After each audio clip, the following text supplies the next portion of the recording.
La industria automovilística está viviendo tiempos de grandes cambios. El concepto de automóvil se ha transformado. Hemos pasado de una forma de entender un coche donde la mecánica, las sensaciones y la conducción estaban por encima de todo, hacia un coche digitalizado, interconectado y automatizado, en el cual los conductores cada vez tienen que tomar un menor número de decisiones y donde prima el diseño y el infoentretenimiento.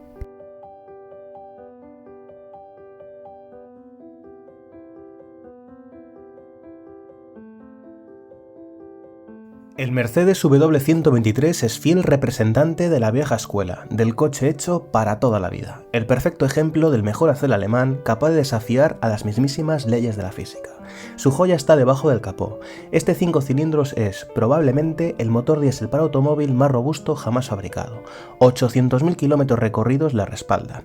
No se trata de una afirmación más, con un solo vistazo cualquiera puede darse cuenta de que está delante de algo fuera de lo normal. Quizás sea el color gris del acero de la culata, o el logo de la estrella, pero su presencia, creedme, impone respeto. Esta sensación sobrenatural se traslada, como veremos, al interior, que puede definirse perfectamente con una palabra: imperturbable. Este año 2020 se cumple el 45 aniversario del lanzamiento del Mercedes W123, uno de los coches más robustos, más fiables y más longevos jamás fabricados. De hecho, en pleno 2020 siguen circulando miles de unidades como ejemplares de uso diario por las carreteras españolas, europeas y por gran parte del mundo. Lo que vamos a ver en este vídeo van a ser una serie de características, de datos, de curiosidades que individualizan a este modelo y nos vamos a poner a sus mandos para ver cómo era conducir este auténtico tanque alemán con casi medio siglo a sus espaldas. Antes de nada, contextualicemos el coche. El W123 se lanza en 1975 como sustituto del W114 de faro vertical. Crece hasta los 4,72 metros de longitud, con 3 volúmenes perfectamente definidos y líneas rectas, elegantes, que contribuyen a conferir aún más solidez si cabe al conjunto. Recuerda el lenguaje de diseño de los legendarios Panzer Tiger de la Segunda Guerra Mundial. En el 86 cesaría su producción, tras casi 2.700.000 unidades fabricadas, todas ellas en Alemania, sin duda un rotundo éxito comercial, más aún teniendo en cuenta su elevada tarifa. Durante su vida comercial sufriría varias remodelaciones. En el 85 dejaría paso al W124, otro prodigio de la ingeniería alemana capaz de detener el tiempo. El W123 se ofrecería con carrocerías familiar y coupé y, como veremos, una extensa oferta de mecánicas gasolina y diésel de 4, 5 y 6 cilindros. Este ejemplar, matriculado en Madrid a finales del 83, es un 300D, la variante alimentada con gasóleo más potente, con 88 caballos. Aunque nos podemos remontar más atrás, aquí vemos un resumen del antecesor y sucesores del W123. El primero en denominarse como clase E sería el 124, por lo que, teóricamente, el clase E actual, el 213, sería la quinta generación de la saga.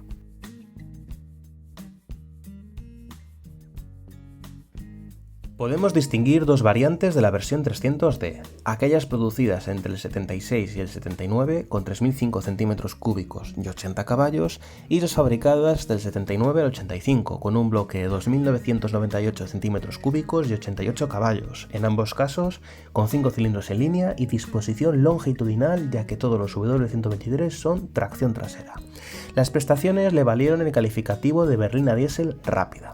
Hace el 0-100 en unos 17,5 segundos y es capaz de sobrepasar los 150 km/h con un consumo medio de unos 8 litros, cifras excelentes. Tengamos en cuenta que el conjunto pesa 1.450 kilos y la aerodinámica no era muy favorable. Todas las mecánicas podían asociarse a cajas manuales de 4 y 5 velocidades o a una automática de 4 relaciones. Sea como fuere, lo más destacable, no solo de este motor, sino del coche, es la robustez y durabilidad surrealista de todo el conjunto. Este ejemplar cuenta con más de 800.000 kilómetros en su haber y sigue funcionando como el primer día, sin apenas consumo de aceite y pasando la ITV a la primera. Y no es nada raro encontrar ejemplares con más de 1 millón de kilómetros en sus marcadores. Es algo lógico, tenemos una cilindrada muy alta, ausencia total de electrónica, a lo que hay que añadir la concienzuda calidad de realización alemana.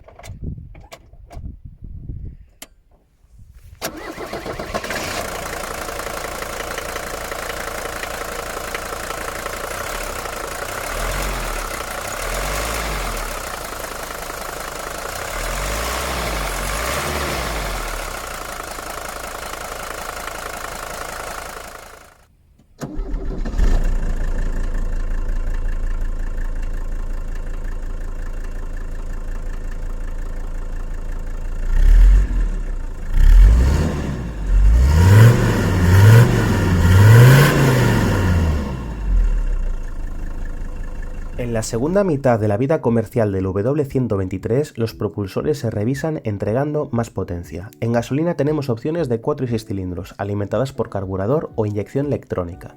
La más prestacional, la 280, arrojaba unas cifras interesantes para la época y planteamiento del coche. En diésel partimos del 200D, que sustituye al anterior 220, con 60 caballos y unas prestaciones muy discretas.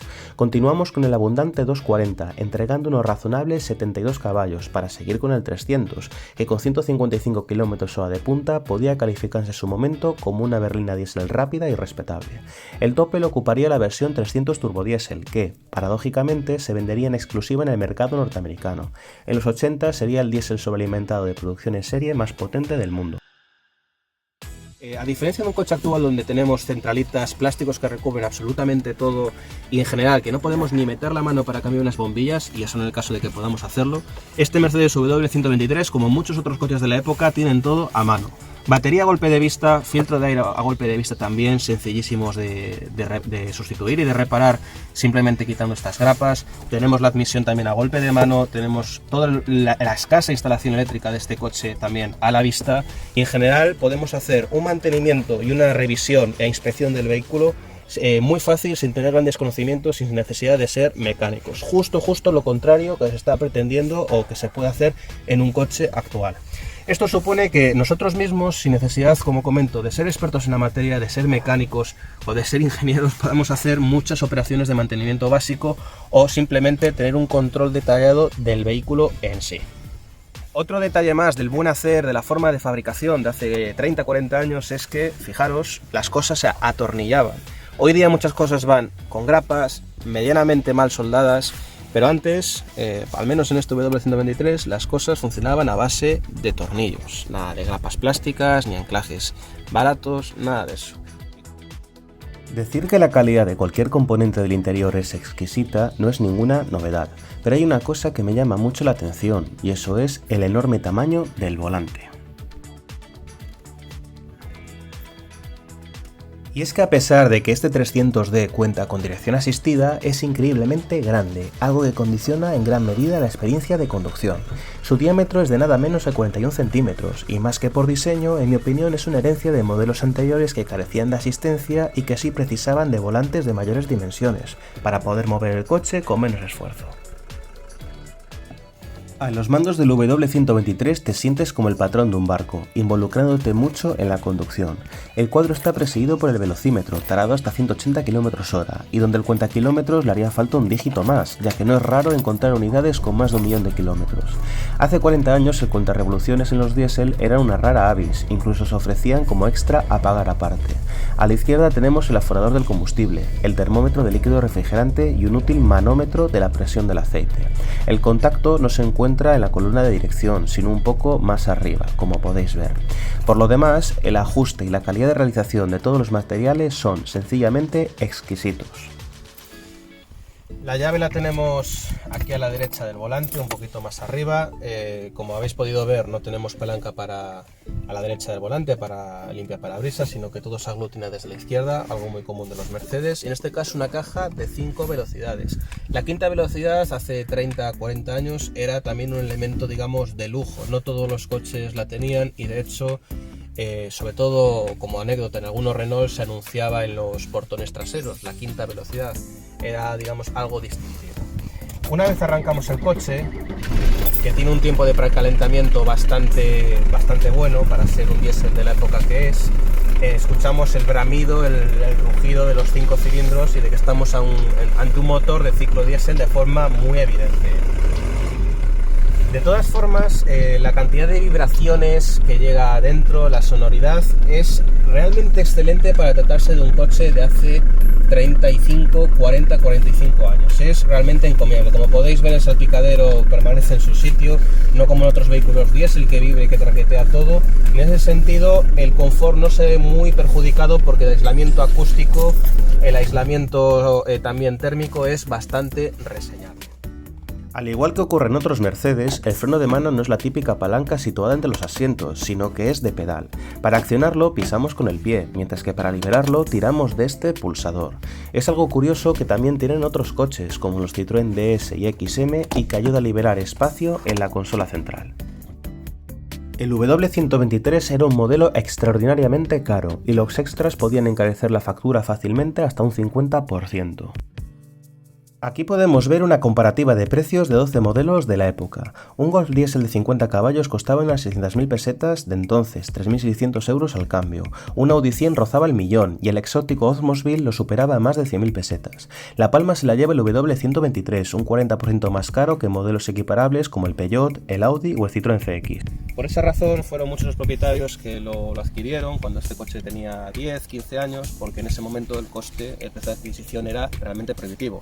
Recordemos que en la España de los años 70, principios de los 80, era una España cerrada, el tráfico libre de mercancías, no estaba en la Unión Europea y importar uno de estos vehículos, sumado al precio de fábrica, que ya de por sí era elevado, había que añadir el impuesto especial del lujo, impuestos de importación, aranceles y demás, y eso hacía todavía encarecer aún más la factura final del coche. Tenemos un espacio para 5 personas, 5 ocupantes, aunque es un coche claramente definido para 4. De hecho, la forma de la butaca, como podéis apreciar, se nota ya la propia forma del cuerpo, de la hendidura, que es un coche especialmente indicado para que 4 ocupantes viajen de forma cómoda, rodeados de un ambiente de muchísima calidad. Fijaros en el panel de la puerta, lo bien hecho que está, los plásticos gomosos, blandos. Es un coche que tiene casi 40 años y se mantiene como el primer día, prácticamente como cuando era nuevo. Tenemos acero inoxidable por todos lados, tenemos un cierre y un ajuste muy sólido, de coche de categoría, de coche de gran calidad, de Mercedes en definitiva. Es un ambiente de calidad que lógicamente se traslada al interior. Como podéis ver, tenemos plásticos acolchados por toda la superficie del salpicadero, tenemos unos ajustes muy buenos, tenemos en definitiva unos materiales y una calidad de primera. Ciertamente, viajar a bordo es una experiencia agradable y bastante confortable, con traslados de suspensión blandos y una sonoridad muy conseguida a pesar de tener un diésel de la vieja escuela. El motor es suficiente para movernos con dignidad al ritmo del tráfico, aunque este ejemplar invita a una conducción tranquila. En carreteras nacionales tendremos una buena respuesta por la entrega de par del motor, derivada de una alta cilindrada. Cuando se lanzó a mediados de la década de los 70, una de sus principales virtudes, aparte de la excelente calidad del interior y de otros materiales en general, es la seguridad que ofrecía en ese momento. Contaba con innovaciones o con elementos que eran totalmente excepcionales, como un parabrisas doble laminado en caso de colisión. También contaba la carrocería con zonas de estructura y deformación programable en caso de choque, para que se pudieran deformar zonas digamos de forma controlada y preservar la integridad de los ocupantes.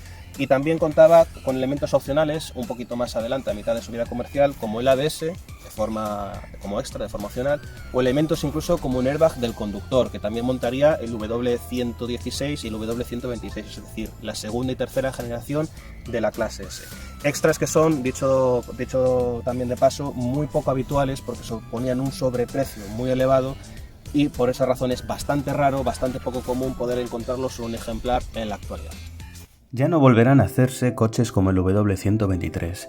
Vivimos la era de la obsolescencia programada, con un nuevo perfil de conductor donde precisamente lo que menos importa es conducir. Este Mercedes es uno de los automóviles mejor fabricados de la historia. Su ADN alemán se encuentra patente en cada tornillo y su motor diésel es una oda a la resistencia a la que solo puede poner fin un siniestro o el puro aburrimiento de su propietario. Han sobrevivido tantos ejemplares que su cotización actual no hace justicia a sus virtudes. Podemos encontrar unidades en buen estado desde unos 4.000 euros, con clara tendencia al alza.